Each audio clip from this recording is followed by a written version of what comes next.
All right, thank you. We want to welcome you to our legislative board meeting. We have one more left for the session, so we have made it thus far. We have a special time certain with Representative Thurston at 12:15 today. So just to be aware of that as we move forward in our discussion. We'll start with a roll call. Uh, Yeah, let me turn them all on. Yep. All right, Member Brinton. Here. Member Earl? Yes. Member Rill? Member Hall? Here. Member Lear? Here. Member Carey? Here. Member Green? Member Davis? Here. Member Bollinger? Here. Member Booth? Here. Thank you. Member Bogus? Here. Okay. Vice Chair Hart? Here. Member Hymas? Here. And Member Kelly. He was here, so, okay. All right, we'll excuse, so I think we're all on, we have some online today. And we'll start with, Member Kelly. Yes. Thank you. All right, is Deputy Superintendent Jones, It's online. is he online? Okay. Are you ready, Madam Chair? Or? Yes, please, go Okay. ahead. Thank you, Madam Chair, members of the Utah State Board of I Education. apologize, but all of our mics are still on. Every one of them along this row. We have it all off. Okay. Yep. That was just for roll call. All right, go ahead. Okay, Deputy yes, ma'am. Deputy Superintendent of Operations Scott Jones, specific to agenda item number 2, budget priorities, status of legislative funding. This is an action, but we're not requesting any action today. The intent of this particular item is to ensure that you, as the board and the public, are brought up to speed on the latest and greatest processes related to your funding request. If you could pull up the document titled PEA Recommendations to EAC, it is dated February 20th. Executive Appropriations Committee, EAC, met last night. And as part of the agenda, the Public Education Appropriations Committee chairs sat at the table in front of, Executive Appropriations Committee and made the proposals or recommendations for the public education budget accordingly, or, in support of the agenda item last night in the Executive Appropriations Committee. What they recommended is consistent with what they had made motions on and had listed out from their last Public Education Appropriations Committee meeting. So what's next? Next week is where EAC chairs and members of the Executive Appropriations Committee, not just for public education appropriations, but for other programs across the state, really start getting into the details of what they will ultimately make motions on towards or pretty much during the last week of the legislative session. So 2 more weeks to go after today. We have next week and the week after, which my understanding is the session is scheduled to end on March 7th. So the other piece to this is leadership typically meets with the EAC chairs this, second to the last week or going into next week of the session to ensure that we can answer any questions or address any concerns, related to it. Just one last thing, update on revenue. I know that we have Representative Thurston coming in. You may have seen some articles or some media attention to revenue that earlier in the week we were advised that there was still a shortfall or revenue concern about 110 million, which amounted to about 75 million of one-time and 35 million of ongoing. Now that's across the whole state. So, the so what of my informing the board of this and the public is, as I said earlier, we're likely to see some action and activities and processes that EAC will take upon themselves next week because according to Utah law, the balance or the budget needs to balance. So if you could scroll down, I think probably Greg is driving. This is quite a lengthy document, so I won't go line by line or do it. If you could just stop right there. Here's the ongoing funding request priority list that they had PEA chairs had presented or did present last night to EAC for your review.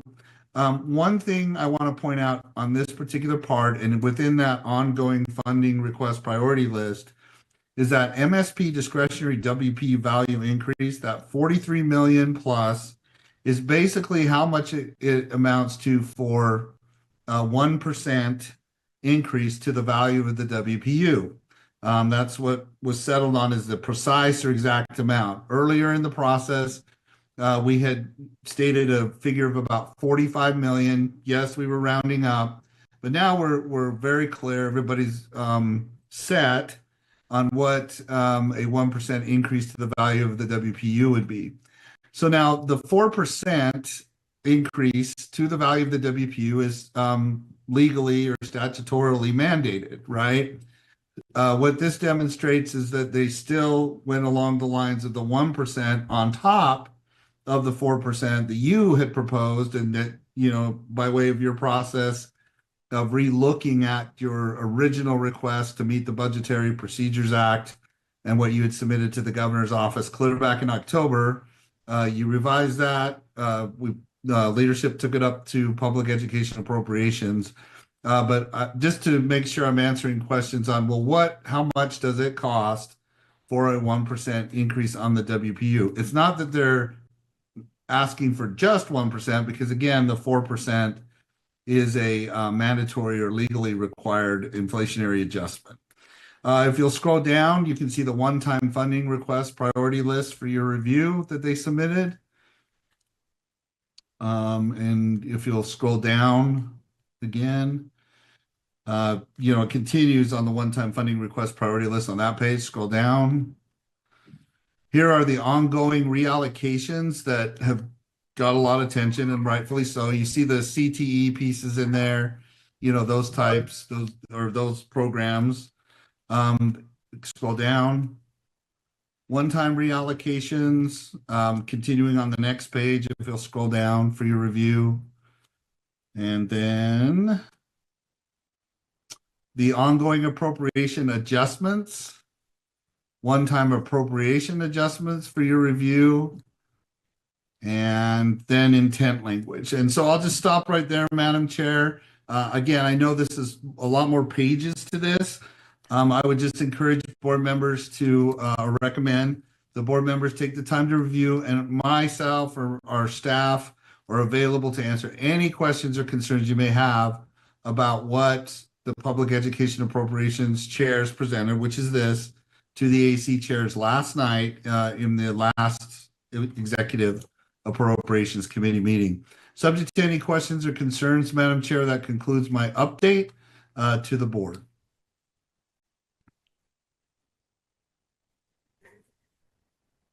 Yes. Scott, will you just remind us moving forward? That's the recommendations coming from PAC to EAC, right? Correct. And now, yeah, go ahead, ma'am.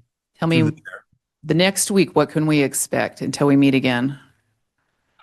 So what we can expect is that, and given the latest news on revenue, right, is that the EAC chairs will take all of the recommend, not just ours, but EAC took, like the day before yesterday on Tuesday, for example, higher ed sat in front of them and did that. So this typically this next week, after this meeting they had last night, going into next week is when they really start to get together and balance the budget, right? And do it. And that's why it's really productive if leadership, members of the board, if you like, I just encourage you to, work that through leadership to meet with the EAC chairs and see if they have any questions and concerns specifically about, the public education proposals that were made.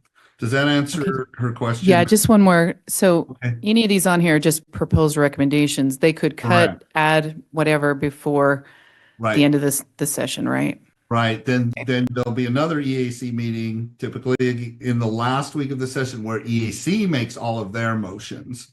Right, so this next week is a good week to talk about the recommendations before that final EAC meeting where they make all their recommendations that ultimately results in what we call the bill of bills, or that final big funding bill that Okay, is typically like HB2 or SB3 or along that line. So thank you. I just wanted, yes, ma'am. maybe so everybody was just aware of that this is not done deal. We've got 2 more weeks and that there's more work to be done if there's particular items that the board supported that we want to continue to advocate for, right? Yes, ma'am. Okay. Yes. Thank Through the- you. Oh, yeah, sorry. Thank you, Madam Chair. All right, thank you. We have one more member. Davis, is that correct? Yeah. Is someone sending the members of EAC a user-friendly list of the things that our board has voted on and approved, including our funding priorities, including the carry forward balance motions that we made? Who's doing that, or does that need to come from a motion from the board? We are meeting with them in the next, we have meetings with them on Monday and Tuesday already set up, so we can send something to them at that time. So when you meet with them or prior, will you send them a user-friendly list to every single member? So just so they can see it, I'm sure they're buried in Yeah, well, communications right now. Madam Chair, if I may. Yes, thank you. Now that the appointments are set up with the chairs to Board Member Davis's request or question, we do typically send a read ahead to the chair so that when leadership sits down or we meet with them, right, they've had some time to look at what was originally presented to PEA. Does that help answer a question or address your concern, Madam Chair? Yes, thank you. All right, I'm not seeing any more lights. If Okay. no one is opposed, we thank you, Deputy Jones, and we will Okay. move to our time certain. Okay, thank you. All right, Representative Thurston, thank you for joining us today. Yay. We What can I will- help you with? Well, we would love for you to move through the bill that we were all sent this morning. I believe it's HB 156. Yeah. And then if you will be willing to answer some questions, if our board members had any, that would be Yeah, great. absolutely. So let me just give you just a background of the genesis. There are multiple bills out there, different numbers, different sponsors, different topics. This one, as you can see from the current version of House Bill 166, started out to be something relatively very narrow in focus. Senator Milner had a bill, Senate Bill 111, which was very broad in focus. And so the two of us have kind of come to middle ground as to what needs to be really covered that at this time. And so that's what is in the draft of the first sub that I think has been circulated to you. So let me just kind of give you my perspective. I can't speak to her perspective as to why I wanted a narrow focus. There's just been this pending issue that predates pretty much everybody here about the relationship between the board's role and the legislature's role. The state constitution has this vague terminology, general control and supervision. Don't really know what that means. The courts have weighed in. There have been others that have weighed in. And really what it comes down to is I think that the current understanding from both the court cases and others is that general control and supervision means that you are a separately elected executive body that is still subject to the direction and guidance of the state legislature. So that's kind of what we all think it means, but that's not written down anywhere. And so what my original intent was is to get to an agreement and write that down. So, okay, this is what it was. And that's what was in the original version of House Bill 156. Now, in the process of talking with Senator Milner and others, there are some other corollaries of things that are not written down anywhere. Like, what is the role? Because the state superintendent has mentioned the Constitution as well. So how does that work? How does that fit into this whole thing? What is that relationship supposed to look like? And the employees of the state board, what is that supposed to look like? And the rulemaking authority of the board, what is that supposed to look like? And then it got kind of spun out of control, and there was a bunch of other stuff that I don't even want to talk about right now. So this current draft of the sub addresses just those issues.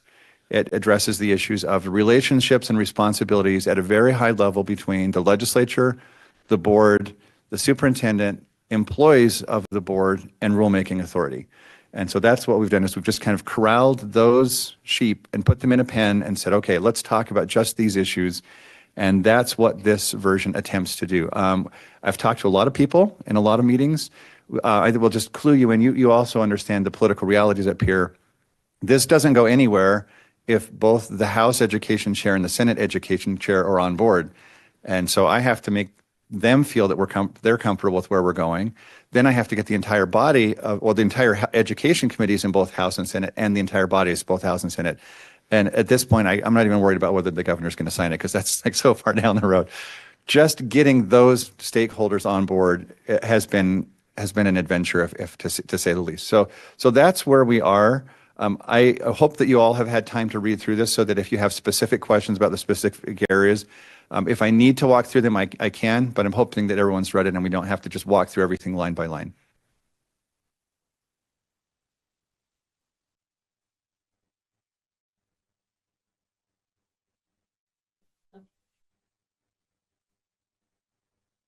All right, do we have any questions? Do we need him? Did you take the time to go through it this morning, board members? All right, Member Lear. Thank you for being willing to talk with us and respond to our questions. Your part of this bill is similar to part of Senator Milner's bill. And I have talked to several attorneys about this, and I imagine you've heard different opinions or many opinions. The concern I have, and I'd like you to respond to maybe what you've heard that is maybe perhaps different than what I've heard. And having worked in this field for 40 years myself and seen all of the cases you're referring to, the one in 2000 is probably the most regarding charter schools. Is probably the most descriptive in terms of the role of the board. But the concern I've heard from other attorneys is that the language in the Constitution, the state Constitution, is very direct. It says the state board shall select a superintendent. It doesn't say nominate, it doesn't say propose, it doesn't say recommend, it says shall select. And it is my opinion and a number of attorneys' opinions that I've worked with, that is leaves the direction and the choice exclusive to the state board. And there is case law, I'm told, that I have not reviewed extensively, that says that if there is a constitutional provision like that, it's not appropriate for another branch to weigh in on a constitutional directive that's clear on its face. So the part I care most in all of your bill, I can live with, some of the other pieces I can't even remember off the top of my head. But the part with the directing the advisory board to be created by I think it's by the state board, but still it's direction to create an advisory board. And the directive of how a superintendent may be hired or fired and what the term shall be, which takes place outside of the direction of the state board. I find that just to be really honest, unconstitutional. And I wonder what the impression and information you've received would dissuade you from that. Yeah, so maybe we ought to go through that part, because I think some of the things that you're saying are not in the bill. And if you're reading it that way, then we ought to. Barely read it, so if I did. All right, so is it okay if we just go through that part? Okay, so yes, absolutely. The bill currently leaves the absolute final decision with whom to hire to the board. There's no question about that. The question is, what about the process? What process do you need to go through for hiring the board? And the process says, when deciding whom to appoint, the state board shall establish and consult with an advisory committee of individuals that represent the interests of public education, including legislators, other elected officials, and stakeholders. It doesn't say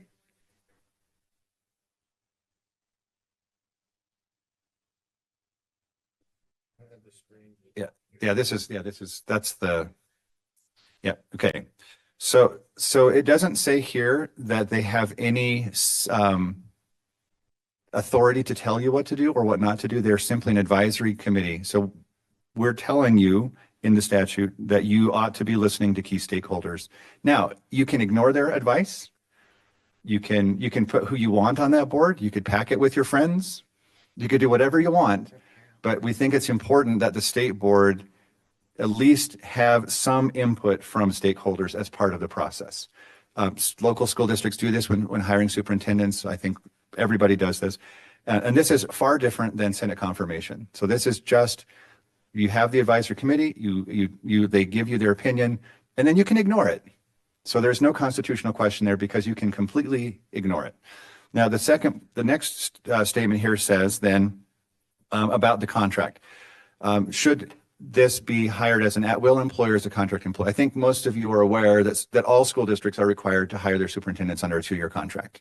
So we copied that concept and made that applicable here to the state board as well. We think that that is good policy for the state. It's a good practice for the board to have a contract. But the important part is that you have complete and full control over the terms of that contract.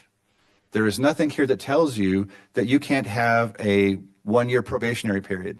There's nothing here that tells you that you can't fire them for cause or for not cause. It just has to be spelled out in the contract. You can put whatever you want in that contract. So we're not limiting at all your ability to define the terms of the contract, other than it has to be a 3-year contract. And so that's the second part, is that there needs to be a contract there. And then the third part, which I think is very important, is that if there is a lame duck situation, which probably would rarely happen, but it has happened in local school districts, where a superintendent let's just hypothetically, a school district, election day, a whole new group of people are coming in, the superintendent says, like, that's it, I'm done. I'm not going to be here to work with these yahoos, whatever, I'm out. And the board said, you know what, you're right, there are a bunch of yahoos. Let's quickly hire a superintendent with a 2-year contract and get them in place so that new board has to deal with our person for the next 2 years. Nobody wants that, right? I mean, you could see that that's petty, that's not a good thing. But just the statement here that if that does happen, that you have to wait until the newly elected board is in place so that they get to choose the superintendent that they're going to be working with. And that's pretty much it. That's pretty much what it is. That's the direction and guidance here, is that you have to have an advisory committee that you can ignore, and you have to have a contract that you are in full control of. Can I just respond briefly? I promise not to be argumentative. Leanne, can I just respond briefly? I really appreciate you. I thought I was.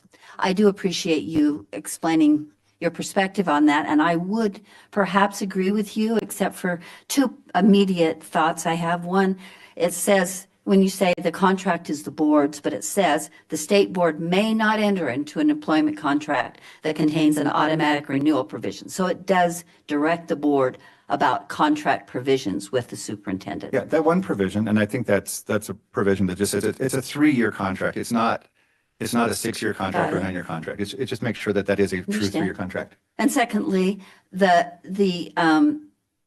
fact that, and I don't know how this would be discussed legally, but the fact that the legislature provides funding to the state board. We've seen some very uncomfortable situations as of late, where the state legislature hasn't agreed with the courts, and we've seen some bills that some might consider to be responsive to their disagreements. And to say that the state board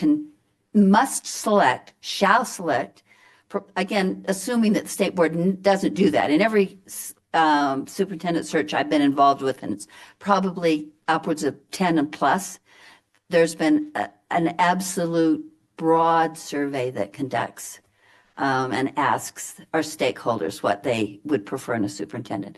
But to suggest that we would not do this, the board would not do this, when it's strongly suggested in a bill by the legislature, I think is not consistent with our understanding of our direction from the legislature, and the understanding that we have that our funding, the funding for every school, depends on the state board's interaction with the legislature. So, but for those 2 pieces, if they were softened and said, may select an advisory board, I think that would be perhaps acceptable if there were some other things that were, if the piece that directs the board, what the contract looks like, if that was changed, that perhaps could make it more acceptable, at least to me as an attorney with others, attorneys that I have consulted with. So thank you for your answers. Great, thank you. We have Member Carey online. Uh, Thank you, Vice Chair Wood. Representative Thurston, Board Member Carey, I wanted to say thank you. I know we've had several meetings with various stakeholders. Your bill started as something that I really couldn't see a way to saying, hey, this is something that I could eventually get around to supporting, and just your willingness to listen and where possible, find common ground. I just wanted to say on the record that I'm very grateful for that. I have not had the opportunity to review the bill in its entirety, but I do have a question. It's members of the legislature, you can request a constitutional analysis be done on a proposed bill where they bring in experts. I don't know if they're in the legislature or the Attorney General's office, but you can request that and have particular language reviewed. Have you done that with the language that just No. questioned or No. asked you about? We haven't, because this is still in draft form. And so they only want to do it once. So they know it's because it's a process. And so when we have this ready to be adopted in the committee tomorrow, once that language is ready, then, assuming that depending on how this discussion goes, I may be able to get that released public this afternoon and request a constitutional review. I know that this has been looked at by the attorneys who do those constitutional reviews, and the drafting attorneys, neither of them, this has involved two different drafting attorneys, one from the Senate, one from the House, and neither of them have raised any of those initial issues so far. In fact, we've been very careful. I don't know, those of you who've been involved in the process from the beginning can see where we started and where we are now. And so maybe it's kind of helpful to remember that in the beginning, it was going to be Senate confirmation. And this is a far cry from Senate confirmation. So I think in the terms of compromise, it's moved quite a bit, but we can certainly request that once we have this ready to be released, we can request a constitutional review. Great, thank And you. Vice Chair Wood, if I may, a follow-up question. Yes, go ahead. Thank you. And Representative Thurston, and apologies, I'm not familiar with that process, but when that constitutional review is done, is there a written analysis that's issued, or is it just a conversation they would have with you? But I would ask that in either form, if you would be willing just to relay that to the board for us to take into consideration. Yeah, so for sure, it's been a long time since I've had one. It used to be required every bill to have one. So the vast majority of them said this bill raises no constitutional issues. And in the rare case, it says this bill, the courts may find this provision unconstitutional. And then they point to the specific provision. That's usually what it says, but sure. Those are made public. So it's not, once it's done, everybody would have access to that. Vice Chair Hart. Thank you, Representative. And again, thank you again. It's been a long process, and I'm very pleased with the progress. Thank you. Thank you, Member Carey. Vice Chair Hart. Yes, I could maybe add just a little piece to this, and that is some of the language in this this draft is taken from court cases and specifically to address and make sure that it is in line with those types of concerns. So I do know that there was an eye to and there was research into the court cases in order to get it right. So while that's not a constitutional review, it certainly is legislation written responsibly using court cases and findings from court. So just wanted to add that to the conversation. Thank you. Member Davis. Thanks, Representative Thurston. I appreciate you coming in, and you've been really great to listen to a lot of feedback. And for that, I'm very grateful. I just have a question for you about a couple of lines. Mhm. if that's okay. Yeah. There's line 236, if you could bring that up, Greg, and then line 262 and 263. So line 236 first says that the superintendent's advice cannot constitute an order or directive that mandates action by the recipient of the advice, speaking specifically of, I believe, the local LEAs. And then in line 262 to 263, the state board may not govern, manage, or operate school districts, institutions, and programs unless granted that authority by statute. I just want to make sure that I'm understanding from you, we have a responsibility for general oversight and supervision, and we do monitor for compliance for a lot of things at the local LEA level. So what this is saying is we would give the head of the LEA the understanding of the directive, and that person would do whatever, manage and direct and operate within the LEA.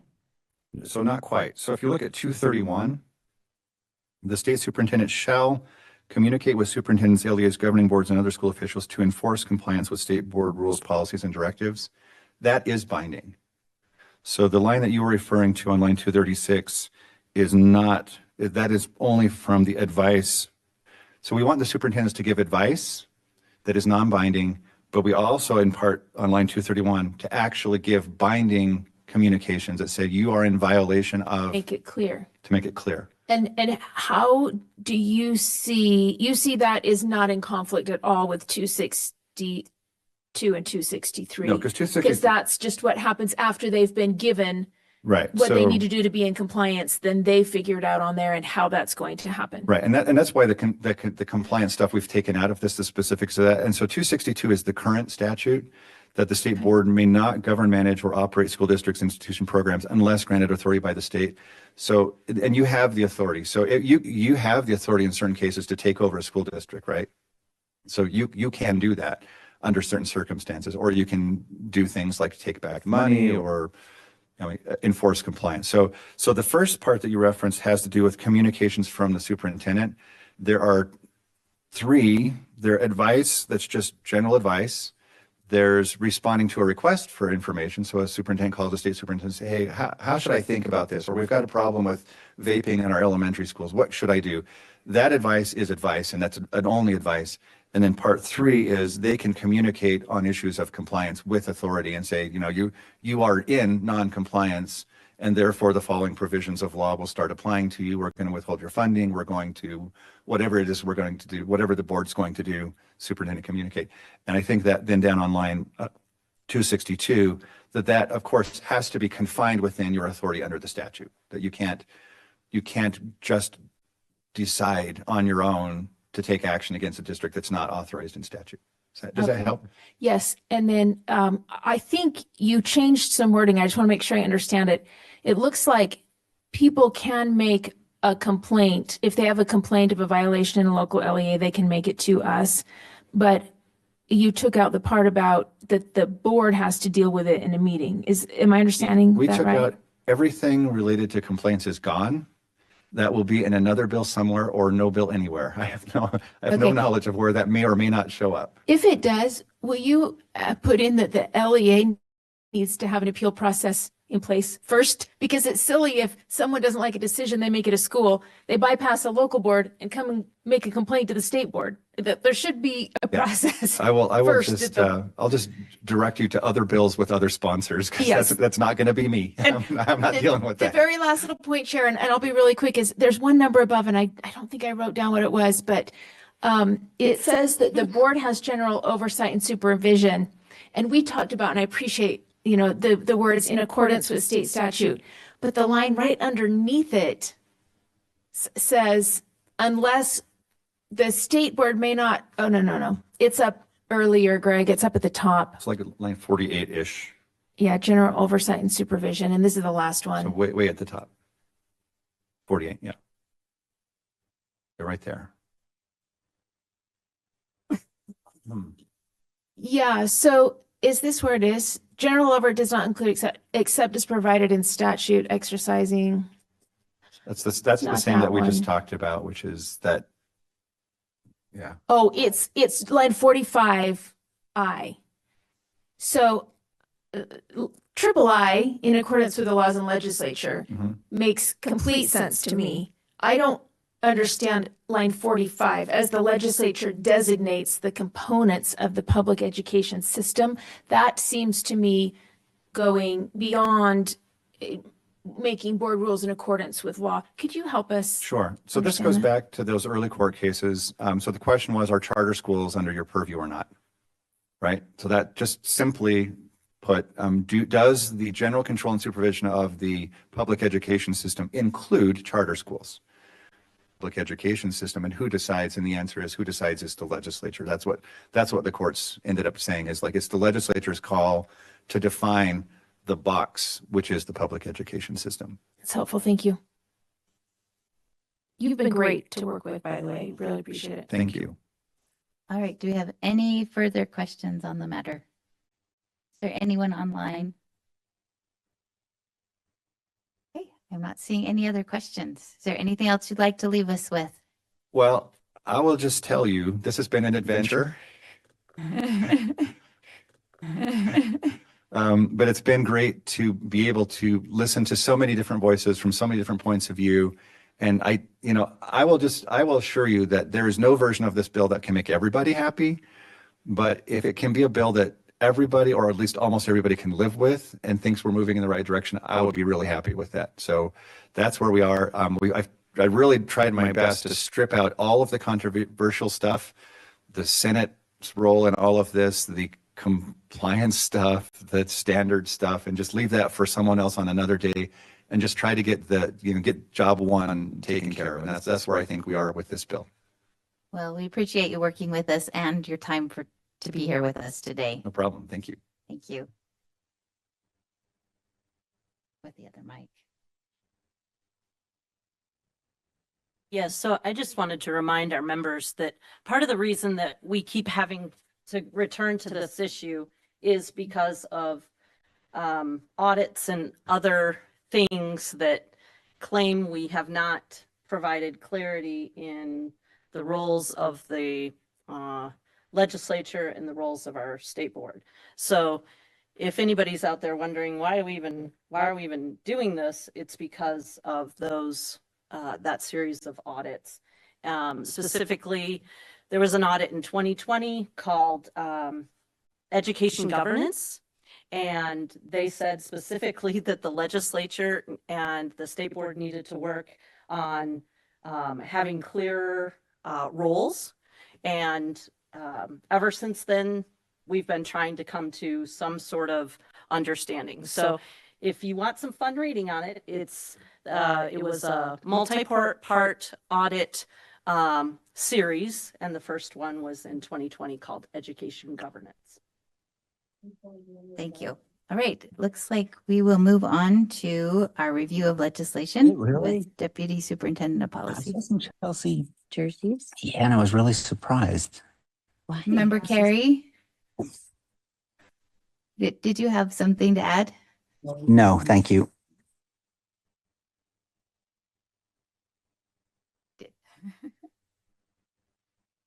All right, go ahead. All right, thank you, Board. Elise Newey, Deputy Superintendent of Policy. So in order to leave you with enough time to do motions and actions at the end of the meeting, I'm going to go fairly quickly. You should have a list of the bills and backups that we are going to discuss. So we'll start at the top. First one is HB 508. So this is brought by Representative McPherson. This is a school data amendments. So this would create a new program. It essentially would create a study that the State Board of Education would direct, and it would be all about how student data is being used. So everything about how an LEA, what kinds of data they collect, how they collect it, how it is used, how it is retained, all of these processes. And it would result in a report that the State Board of Education would then give to the Education Interim Committee on or before September 15th. So one of the concerns that staff has identified that's a very quick turnaround. This is implemented in May 7th of this year, and then our report would be due September 15th or sooner. And then at the end, it instructs the legislature to then make recommendations for laws based on these reports. So given the breadth of this and the importance of doing this well and doing it right, staff has recommended in the fiscal impact note that would be about at least one FTE to support this work. It would be a full-time position to support and get this work going. So just putting that out there for you all. It's specific, again, only to student data, so this wouldn't be anything about our educators or things like that. Do you want me to take questions on each bill or what? I just have one question on that. Yeah. Because that's kind of like an audit. How long would we, in a general time frame, leave for an audit of that nature?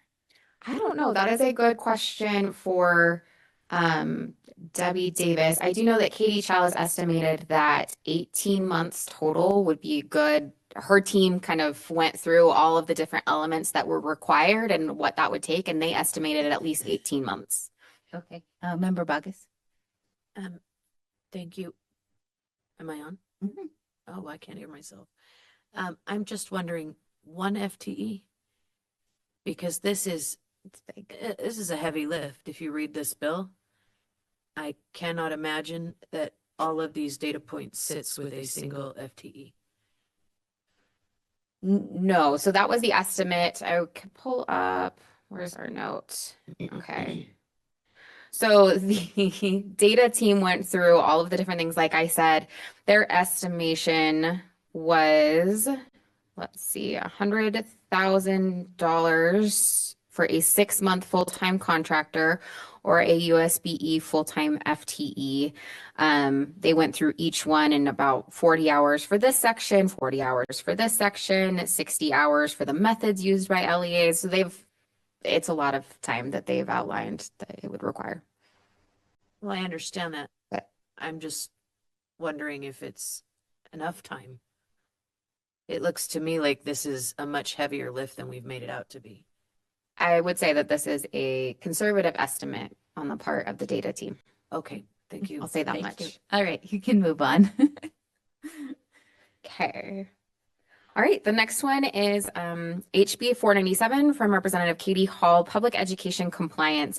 So this bill outlines several provisions expanding the authority of the State Board of Education to address local LEA compliance. There's a lot of similarities to your current rule R277-114. A couple of things that I will point out that are different is the compliance area. So the bill requires that there be a structured framework to categorize compliance issues, whereas our rule does not currently do that. It also states that a superintendent must either refer issues back to the LEA or take corrective actions, where that is a may in our rule. So there's a little bit more flexibility in our current rule. We've outlined as a policy team the comparison between the two. So if you'd like to see that, we can talk more offline.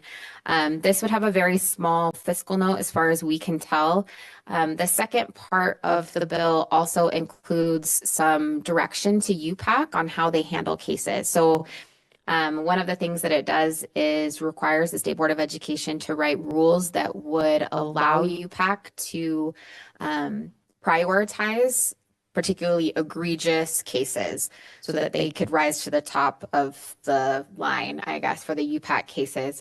In some ways that would be helpful, I think, in dealing with the amount of cases, though our staff has also pointed out that could cause problems or unintended consequences, I should say, for cases that are smaller, that you may have teachers who in other cases would go right back to work. They would be found not guilty, or it would be found not to be a legitimate claim, and they could go back to work, but they may sink to the bottom of the list with this new structure and then be stuck in the process for a longer time than they would have otherwise. So, but generally the UPAC team is in favor of having some flexibility about how they prioritize cases. Other things, so it would take some time and some rulemaking to create that. And yeah, are there any questions on that one?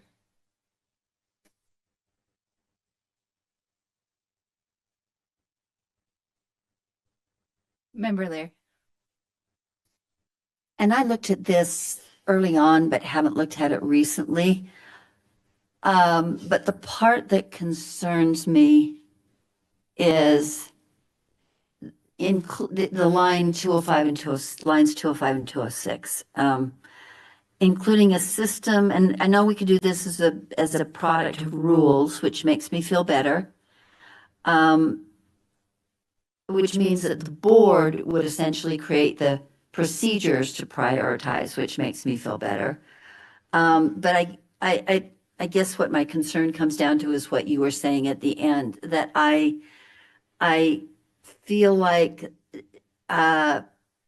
lesser cases and what somehow might be prioritized more important or significant bad acts would still delay other teachers' cases. And your comment suggests that that could be a bad thing for schools because teachers could be back in the, teachers who are accused or have alleged to have done certain things could be back in the queue or back in the hiring pool or stay in their positions. I have the other concern also, so there are at least two concerns that say that justice delayed, the old saying is justice delayed is justice denied. So even a teacher whose employment maybe is on hold or their hiring opportunity is on hold is prioritized below maybe more serious matters. And so we've already seen teachers who've had their situations on hold for a year or longer even. And I just think that's troubling. And I don't deny that maybe we should have rules that establish how fast cases have to be dealt with, or something along those lines. But the word prioritize makes me nervous because I think we set the board up for some serious liability in delaying cases indefinitely, essentially, and it's just it's not fair. I mean, I know I have an overdeveloped fairness gene, but it's just not fair to have even lower level cases on hold for a year or a year and a half with no urgency at having them resolved. So this concerns me. If I can respond, Chair. Yes, go ahead. From one of the things that I understand from the PAC team, and I'll have to check with Ben to make sure I'm 100% correct, but there is nothing that prohibits them from moving cases around and working with individual cases and their attorneys. If, for example, they're not in a rush, that they can move them down the queue. If there is something that's, one example was given that before the school year begins so that they can be back in the hiring pool, then they try to, speed along the process. So right now I understand that they do have some flexibility already built into the system. I appreciate that also. I don't know that I'm sorry, can I just respond in a short sentence? I'm not sure I want to memorialize it in statute. Because I think they do have flexibility, and the committee and the director have used it on occasion. And if this included a budget for adding contract attorneys to move these cases along, is there a fiscal note in this bill? There is not a fiscal note. There is an appropriation for $1 million to be used for a UPAC. However, it's one-time funds, and so it would be, from our staff's perspective, that would be really hard to hire an attorney with only one-time funds at that rate. I do know that PEA did suggest that there be several of the critical needs FTEs, and UPAC attorneys were on our list of the critical need FTEs. So. Yeah, and that's contract attorneys maybe is a way to go with one-time money. Yeah. And just some thoughts. I'm not quite convinced it needs to be in statute. Okay, you can move on. Okay. The next one that we've got is HB 483. So this is Representative Walter, the Advocacy Office School Land Trust. As a little bit of background, I don't know how many of you attended the info meeting earlier this week, but the school land, we have the Children's School Trust, I should know what that is, at our office. And they are the office that is responsible for dispersing the money out to individual schools. So the money that is earned on the trust by CITLA, that is invested by CITFO, and then our office distributes that money. There is also now a fourth office, which is the advocacy office that works on behalf of all the beneficiaries. So the public schools are only one of several different beneficiaries. And so this advocacy office is able to work on behalf of all of those beneficiaries. As some background, when this office was created a few years back, they actually took several of the FTEs that were in our office and moved them over there because they are funded from the trust, not from USBE funds. And so there is, anyways, so that's a little bit of background. Also last fall, you have an advisory committee, Trust Lands Advisory Committee, that advises you on all things trust lands. They have not met since this bill came out, and so they don't have a formal recommendation for you at this time. But they have been heavily involved in a study group that was legislatively established last fall or in 2024 to evaluate this role of the advocacy office. And their worry is that if this bill passes, that it will end that work of the study group and will not allow that to continue. So they are in support of the study. And if this ends that would create an issue or a different path. So what it essentially does is ends that advocacy office. It does other things to CITLA, right, which is the organization that manages the land, but the one that impacts public education most directly is the ending of that advocacy group. There's no mention in the bill as to what that would look like for the beneficiaries. So does that mean that our Paula Plant and her office would then be the advocates on behalf of school children, what that would look like, what the requirements are? That is not included in the bill at this time. It was recently, as of this morning, assigned to the House Natural Resources. So that's one to watch for, not in our regular education committees. But if there's any questions.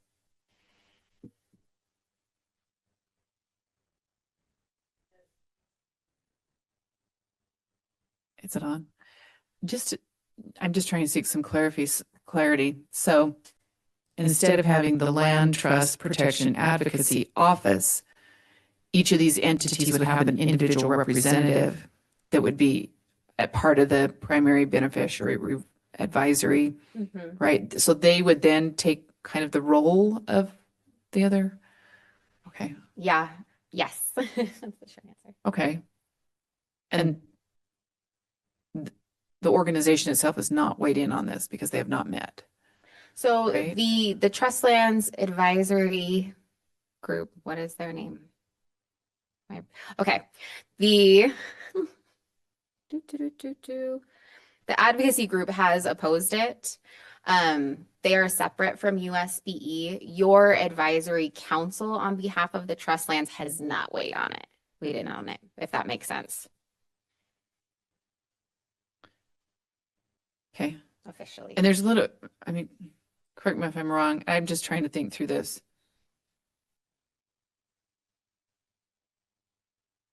Never mind. Let me just keep thinking through it.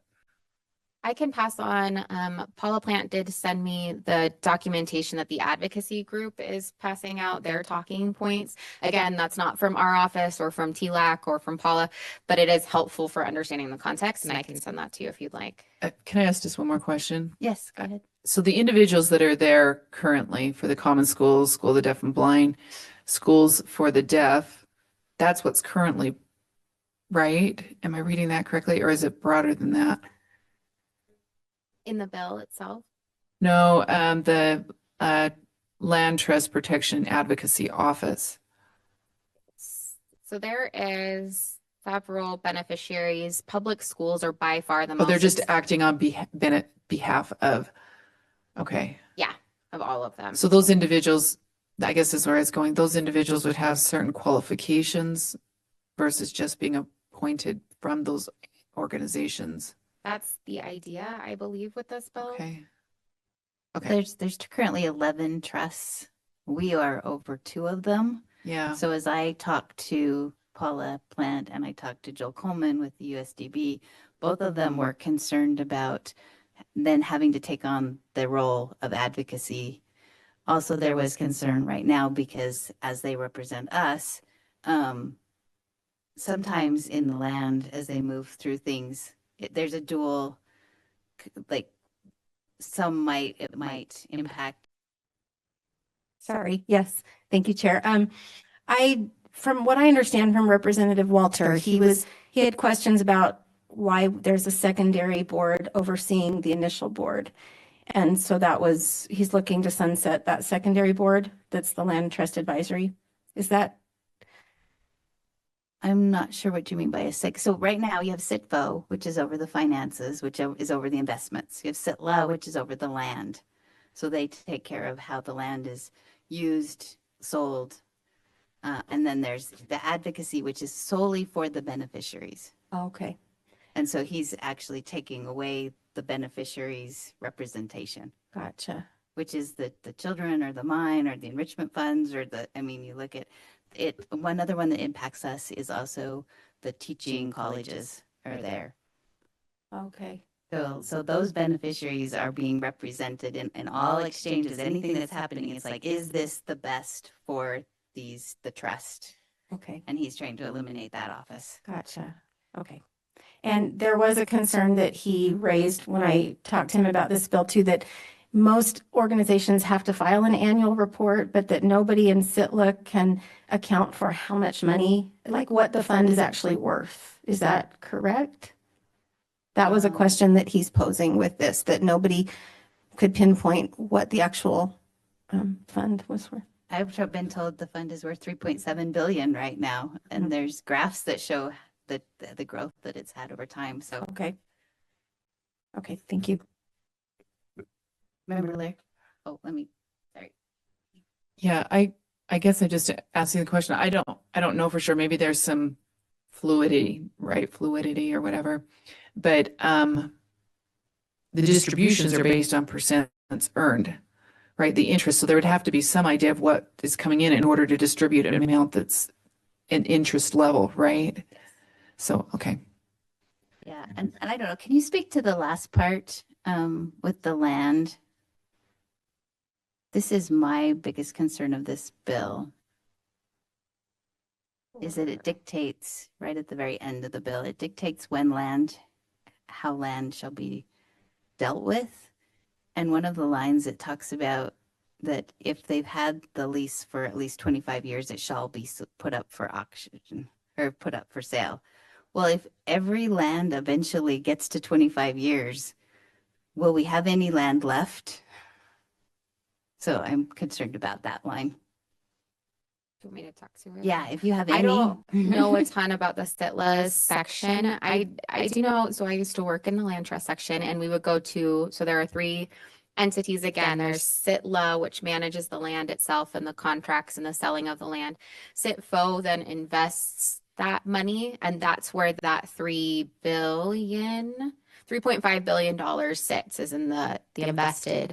And there was conversations about looking to a future when there was no longer land, where it was a financial trust only.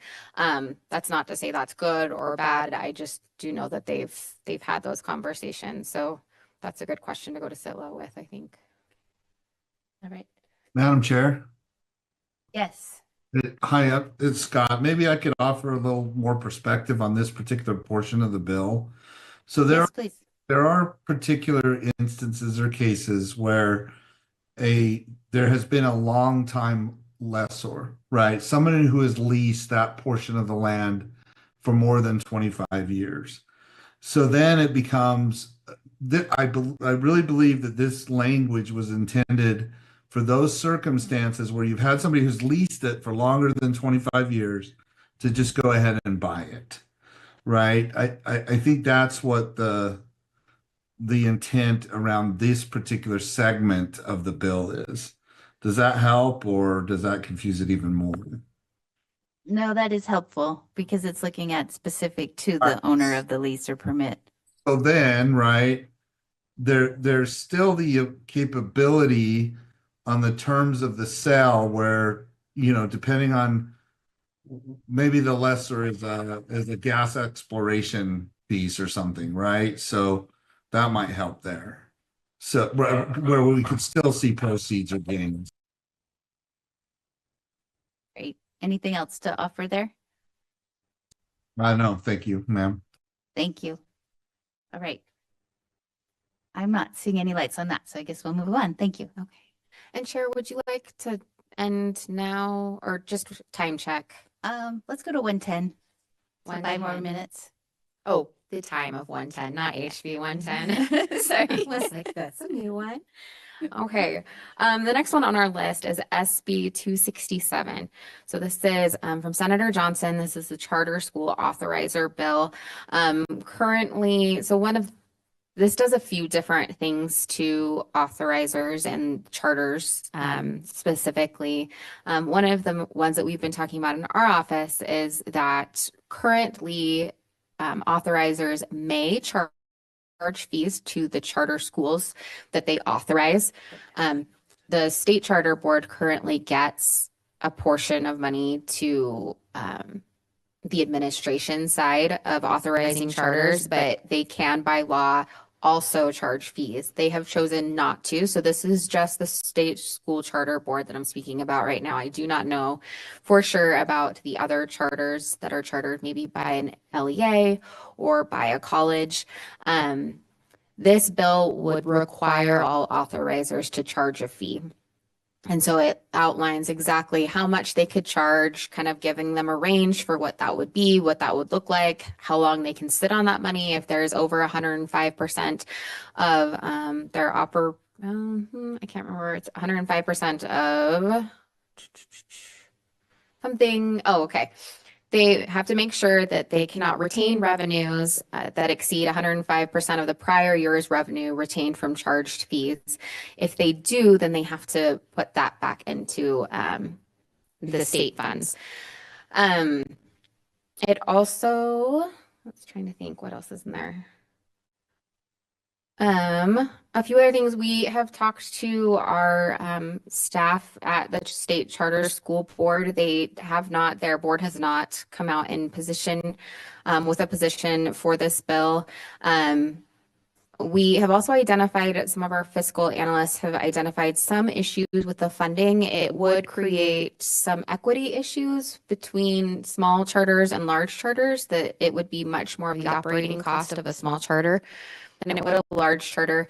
And also that for really small charters that have less than 135 students, they could not meet the legal requirement. So because of the amount of students that they have and the amount that they would be charged, that math just does not add up. So that may be one thing that we go to the sponsor to ask for some technical clarity on that. But that is it so far. I have member Carrie online and then I have Okay. member Lear or member Earl, sorry. If I may also, Chair, Paul Kramer was going to try to join us at 1 o'clock. So if he is online, he may have additional insight. Okay. Member Carrie, do you want to wait for further insight or do you have a comment? I just have a question, and thank you, Vice Chair Wood. Is AAG Buse present or one of our council? I just have a question for them on what Deputy Superintendent Newey just presented. Yes, I'm here. This is AAG Buse. Thank you. And my question would be, we just had Representative Thurston talk about how his bill would, designate charters as being part of the public school system, which would make USBE, right? It would put it under that general control and supervision. Because they're charter schools, we're going to tolerate or accept this. And I don't mean this in a negative way or pejoratively, but like this micromanagement saying, these are the fees you can charge, these are the fees you can't. I'm inclined to think that if that is going to come from anywhere, it should come from USBE, given our constitutional charge. So to the extent there's a question in there, AAGBUs, could you address that? I don't see it being a constitutional issue for them to set limits on fees. So I don't see that as being a constitutional issue there. Okay, thank you, AAGBUs. Thank you, Vice Chair Wood. Okay. Member Earl, did you want to speak to this? Okay. All right, I'm not seeing any other questions on this bill. So we have had a request to go to SB 9. Ma'am. Oh, sorry. Yes, Paul. Thank you. Thank you, ma'am. Okay, we're going to go to our executive director for our state charter school board. If I have your title wrong, I apologize. Oh, it's great. Is this Vice Chair Wood? Yes. Thank you so much, Vice Chair Wood. If I could just briefly provide some verbal positions that the State Charter School Board has. We've been engaged and working hard with you, certainly, some of your staff. Thank you to Deputy Superintendent Johnson, Deputy Superintendent Newey, working on the fiscal bill together. It's been great collaboration. And so I think one of the things is it's been fluid. It dropped just, Wednesday of last week. And with it being so fluid, we are hearing that everything except for the lines that relate to a change of authorizer are being considered by the sponsor to go away and to maintain lines 184 to 204 with a few minor edits. That is something that State Charter School Board supports. In fact, like many of you and all of you, we just support a strong educational environment. All of you do.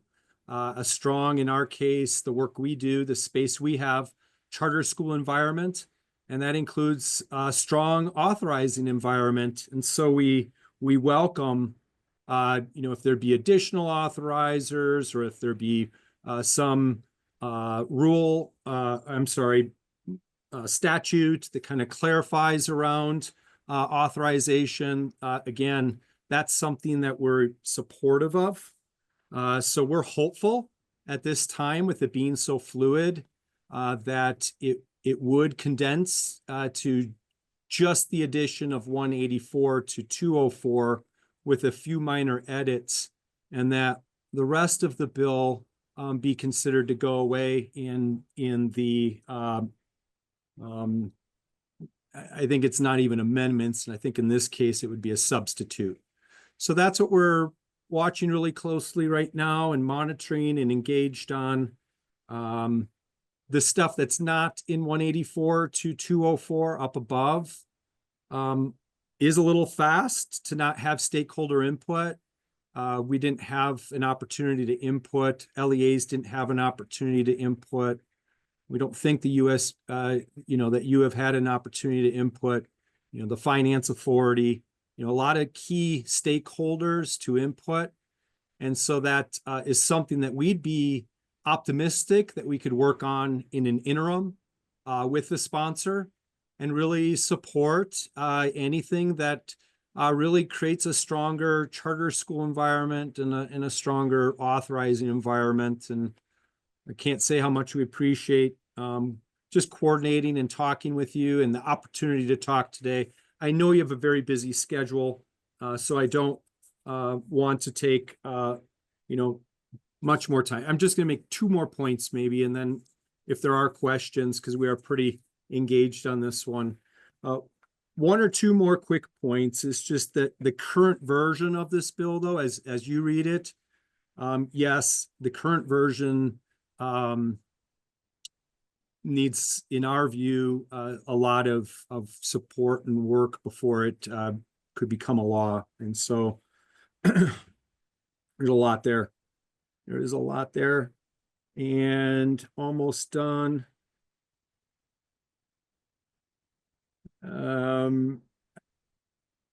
we are requesting that they hold the bill, that the sponsor hold the bill into the interim, or the substitute come out to come and be fully supportive. And so we really want to acknowledge our liaison, Rod Hall, who has been actively engaged and supportive, both of the work that you do. We recognize the good work that this board, under this leadership and this composition, is doing. Member Carey, as our former liaison, was the same, just a great liaison. And to have that liaison support from member Rod Hall has been helpful to understand and to just kind of move according to this very fast moving, very quick, it just got dropped and things like that. We're looking for an adequate substitute. I think I could sum up, but we're very optimistic that there can be an adequate substitute that comes out very soon. So I'm going to Thank you for that. We appreciate that update. That's very helpful. We have one more comment, Member Lear, before we move on. A very quick comment. I was just wondering, and this is maybe to Scott Jones or someone else who knows, where would the 400,000 in this year that we've been told there is no extra money, there is no money for many of the things you need. That's 400,000 ongoing is a lot. And if I'm reading it right, per charter school authorizer, if I'm reading that correctly. So where would that money come from? Madam Chair, Scott? Yes, please. Yes, so we are checking on this, but our understanding is that it was part of the overall proposal that PEA made to EAC. So it's in that list that I went through this morning, or at the beginning of the meeting. That's where we anticipated it would come from, would be as a result of that request by PEA to EAC. But we'll emphasize again, Madam Chair, that there's still work to be done by EAC next week, so that might not go through all the way. Does that help answer Board Member Lear's question? It does a short follow-up though. I'm just sort of still uncertain. It came as a recommendation from PEA. PEA. Is that Yes. right? No, yeah, I don't know if it's the executive committee or the education appropriations, but I'm still concerned that this would be a recommendation in light of the fact that we have asked for a much, much smaller amount of money and been told there is no extra money. So I guess I'm just a little baffled about if this money is general fund money or where it's coming from. Madam Chair? That last part's a comment, unless Scott can enlighten me. Would you like to enlighten her? Just real quickly, we won't know until after we see the motions that EAC makes, where every request for funding that legislators made or as part of bills is made as part of the EAC process the last week of the session. All I'm saying is that at this point in time, PEA has it on the list. You all have the list. Board Member Lear has the list of all the requests that made, and it's in there. It's in the request. That does not mean, though, that EAC will fund it, right? Or that it will be part of their motions, because she's absolutely correct. There are revenue pressures right now. So while anything is possible, everything is not. So we have to just wait and see what the process is, or follow the process of EAC making their final motions to fund all of the different requests. But to her point, I am not sure that this will actually get funded either. So does that help, Madam Chair? Yes. All right, thank you. Just a question. Do we have motions coming? Okay, none as of yet. We'll move to SB 99. Did I see I missed a hand? Okay, well, at least only one. So we're going to move to SB 99, and then we'll move to motions for any legislative action. And did you want to speak to that before you hear Member Earl. Ran into Senator Fillmore yesterday who just said, take a look at second sub, or that he'd updated something. And that's what I'm wondering what that is. So, and how it's impactful or changed. I don't know if you can speak to that, but 99. Yeah, I was just trying to get just a little feedback on that. It doesn't have to be anything extensive. Just what are we, maybe our staff and others seeing a dramatic change, or what kind of change there? Okay. So Because I'm pulling not up- seeing a lot of change. That's why I'm asking, I guess. No, the only change I'm really seeing is that it changes the effective dates. And so rather than being effective May 7th, which is kind of the standard effective date, it's now effective upon governor's approval. So I'm curious what that on line 195.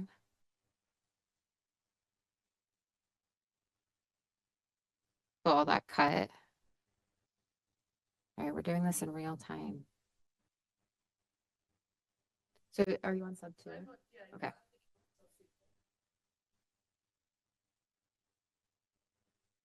Turn him on, turn her on. 214 is all We're cut. going to turn your mic on, okay?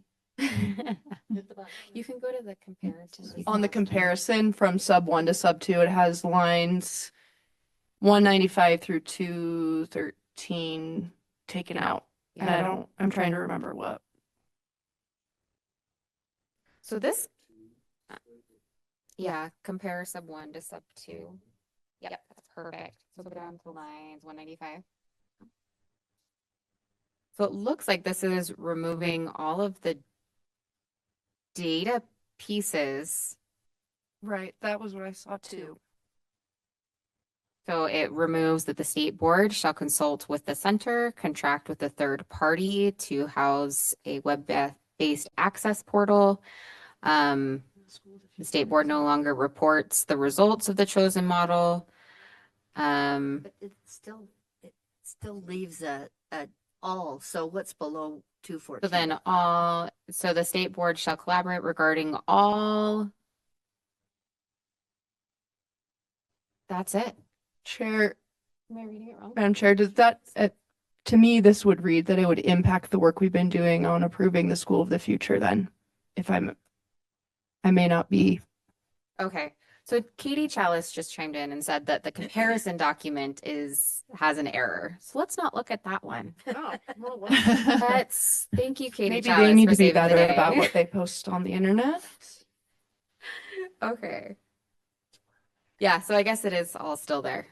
So according to Katie, it clarifies that the data must be shared, clarifies the portal, and then moves some funding around, and then also does the effective dates as soon as the governor signs it rather than waiting until May 7th. But I can take more of a look and write something up for all of you because I have not taken a look yet. I would appreciate that. And the clarification, because obviously there's two competing documents here, right? So it would be good to to do that double check with Senator Fillmore and make sure, what is the error, right? We're looking at. Yeah. what's So amended. anyways, thank you. That it was asked to look at it, and I guess I was going back and forth going, I'm not sure what's the change, so. There has been a lot of issues with the comparison documents this year. They haven't been as easy to read as, usually you can Yeah. see what 1 and 2 is and the changes. Yep. They've been really messed up this year. So, and I know my district commented yesterday that they would like a date for farther in the future because having a spring date to try to collaborate and get the rubric together is very difficult. So it's interesting that this is an immediate, upon approval of the governor, that is probably a struggle for some of our districts that are wanting to participate. So, all right, we'll move to legislative action. We have 6 minutes. Madam Chair, Yes. just real quick, I need to clarify back to Board Member Lear's question.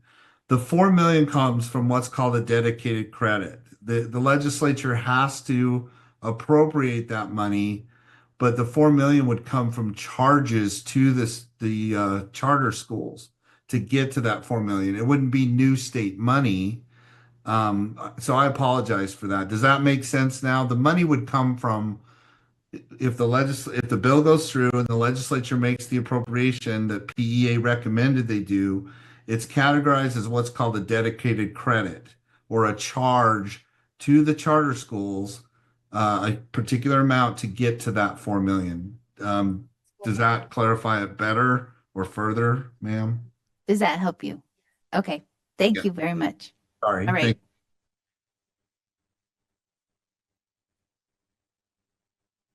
All right, do we have any motions for legislative action? So I am not seeing any lights. Okay, Member Davis.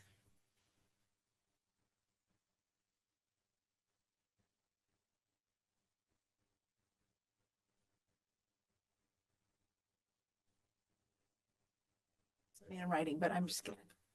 Okay. I move that the board direct staff to work with the bill sponsor of HB 508 school data amendments as to reasonableness of fiscal impact, burden on LEAs, and timeline to complete the study. And I'll speak to the motion when that's done. Okay, do we have a second? Okay, we have a second by Member Bogus. Please speak to that. Thanks. I think there's just a concern, our staff has looked at this and we all received the email from the data privacy group that said, this would take probably a dedicated person at least 6 months. They were wondering if there might be a possibility to extend the report for 1 year to September of 2026 to September of 2025. And also, we're trying so hard to reduce the burden on LEAs, and it's like we're 1 step forward, 7 steps back all the time. And this would require a lot of work on the part of the LEAs to give, to do what's being asked. And maybe that is the direction that they want to go. But if so, can we have a little flexibility on the timelines and the money to get the job done? Okay. Do we have any comments to this motion? Okay, Member Vice Chair Hart. So I understand. However, I think we have a huge head start in that I read it more as an extension of our reports and requirements task force than something brand new. I also know that we're very concerned about the accuracy of our data. I don't necessarily think that we couldn't get started and have start this work with what's already provided, and then it will be time for the next legislative session if we were to ask for more or different. So I'm not sure that we wouldn't be sending mixed messages when we have said these are significant issues, but then we say, whoa, whoa, whoa, hold up. And I feel like if we brought all the pieces together that we've already done, we put discretionary money towards this. We had someone, we have the legislative audit people that started, and we've got a lot of work done that can be consolidated and discussed with what's being provided. I just feel like we're sending a really mixed message when this is exactly what it's in the direction of what we've been asking for.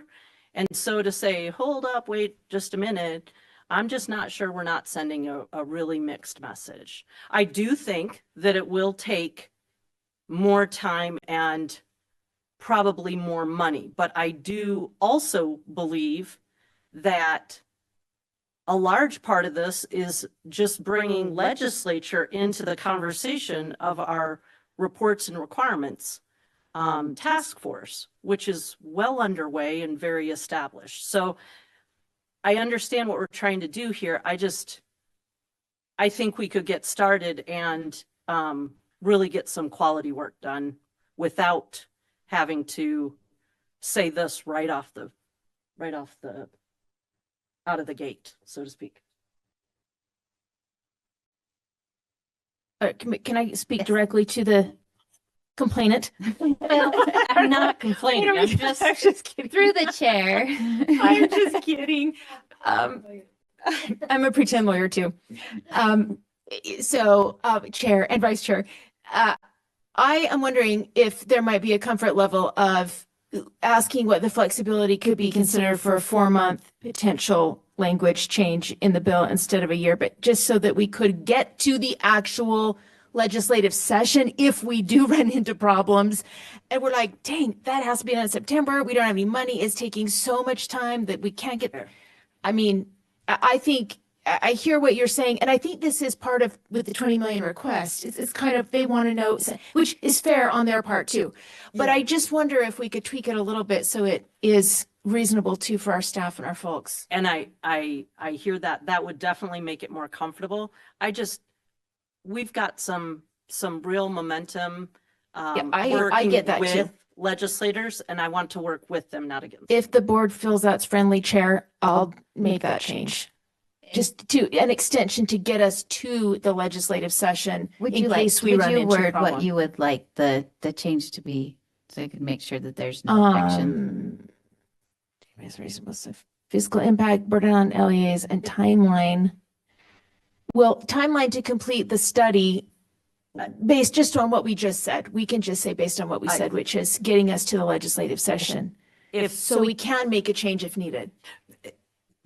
I guess what I would, Chair. Vice Chair Hart.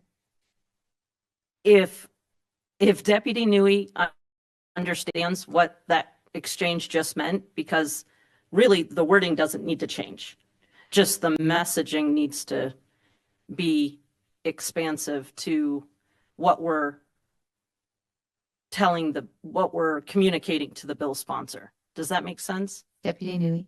Can I repeat back what you're asking? Yeah. Okay, so my direction is that the board supports the study and the goals of the study. However, we would like some flexibility on maybe taking longer or the amount of people or money provided to do so.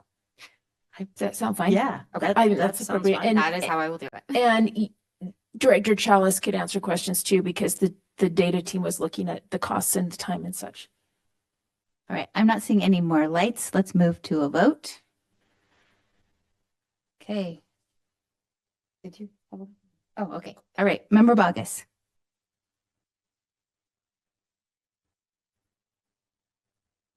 Member Bollinger? Yes. Member Booth?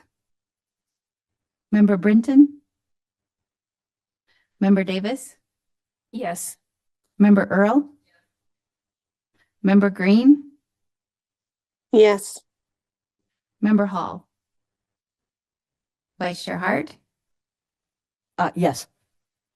Member Chair Hymas? Yes. Member Kelly? Oh, he left. Okay. Member Carey? Yes. Member Lear? Member Rill? And I'm a yes.